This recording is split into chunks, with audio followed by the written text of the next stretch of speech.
때는 1983년. 시골에서 새아이를 키우며 살고 있던 가정주부 로리는 갑자기 미래를 보는 악몽에 사로잡히게 된다. 저는 어린아이 셋을 농장에서 키우고 있었습니다. 제가 어느 날 밤 깨어났을 때 제 침대 끝에 서 있는 신비한 선지자를 만났습니다. 그분의 주변에는 빛나는 오로라가 보였습니다. 그것은 놀라운 보라색의 에너지였습니다. 바로 그분이 저에게 미래의 대재앙에 관해 이야기해 주셨습니다. 또 꿈에서는 긴 옷을 입은 네 사람이 큰 테이블에 비밀스럽고 성스러운 것을 보여주듯이 지도를 펴놓고 설명해 주었습니다. 그 지도는 앞으로 크게 변해버릴 미국을 나타내고 있었습니다.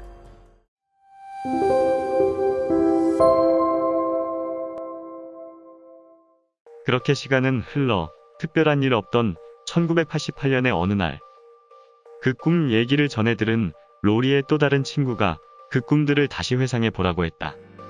그는 어쩌면 그 꿈속의 사람들이 중요한 사실들을 얘기한 것일지도 모른다고 말했다. 그래서 로리와 그 친구는 매일 아침 일찍 만나 명상법을 사용하여 꿈을 꾸려고 했다. 그러자 변화는 곧 닥쳐왔다. 이전에 꿈속에서 보았던 4명의 선지자들이 로리에게 지도를 보여주며 미래를 알려주는 것을 반복한 것이다. 그 내용은 엄청나게 충격적인 예언이었으나 한편으론 재미있기도 해서 로리와 친구는 그 내용을 기록했다. 그들은 80회 이상 이런 명상을 계속했다. 로리는 친구의 도움으로 미래의 미국 지도를 완성할 수 있었다. 그것은 아주 세밀한 지도였다. 하늘에서 큰 유성이 지구에 다가와 네바다주에 떨어지고 있었습니다.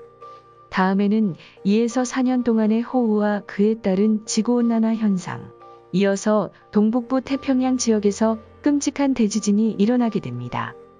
이 대지진으로 인해 미국 오리건주와 워싱턴주가 가라앉으며 바람과 비, 그리고 무서운 추위가 닥치게 됩니다. 그리고 미국의 동부 지역이 갈라지며 플로리다 남단도 홍수로 가라앉습니다. 그 결과 미시시피강과 미주리강의 폭이 4배로 늘어납니다. 뉴욕시와 필라델피아까지도 모두 물속에 잠기게 되며 캘리포니아 일부, 유타 일부, 네바다주 일부, 애리조나주 북동부 일부만 남게 됩니다. 그건 정말 극단적인 예언이었습니다. 언젠가 제가 지도를 완성했을 때 예언의 선지자가 나타나서 제가 그린 지도에 해안선에 손가락을 대고 센티미터까지 틀린 곳을 자세히 수정해 준 적도 있었습니다. 저는 농장을 팔아 그 돈으로 지도를 많이 사서 아이들과 함께 방과 후에 미래 지도를 수천 장 만들어서 사람들에게 나누어 주었습니다. 로리 부인 외에도 미국의 전자공학 박사이자 예언가인 고든 마이클 스칼리오는 일본의 고베 대지진을 예언하여 적중하였으며 2004년 12월에 일어난 동남아시아 지진과 쓰나미를 정확하게 예언하였다. 그 역시 미국의 미래 지도가 바뀔 거라고 예언한 것으로 유명하다. 미국은 텍사스를 필두로 13개의 분리된 나라로 쪼개지며 오데호와 미시시피 강 주변이 바다가 되어 북아메리카 대륙은 미시시피 강 주변을 경계로 둘로 갈라질 것이다.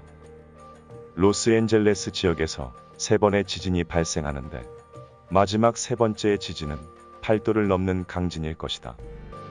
대서양에서는 사라진 전설의 땅인 아틀란티스 대륙이 다시 솟아날 것이며 태평양에서도 뮤 대륙이 다시 나타나며 이와 함께 고대의 많은 기록도 발견될 것이다. 그 외에도 예언가 데이비드도 미국의 미래 지도를 만들었다. 놀랍게도 서로 다른 3명의 예언가가 그린 미국의 미래 지도는 거의 일치하고 있었다. 3개의 지도를 보면 미국의 서부 지역이 바닷속으로 잠기게 되며 아메리카 대륙은 두 동강이 나게 된다. 미국의 미래 지도가 이렇게 변하는 이유는 지구 자전축이 바뀌기 때문이라고 하며 지구의 자전축이 바뀌기 전의 현상으로는 새로운 질병들이 많이 나타난다고 했다. 고든 마이클 스칼리오는 미래의 세계 지도를 만들어내는 목적은 언제 닥쳐올지 모르는 지구의 물리적인 사건들을 영상으로 보여주는 것이라고 했으며 미국의 캘리포니아가 무너져 내리고 일본 또한 가라앉게 될 것이라고 했다.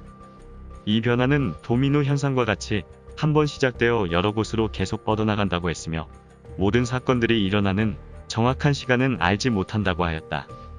하지만 그는 단호하고도 충격적인 이야기를 한다.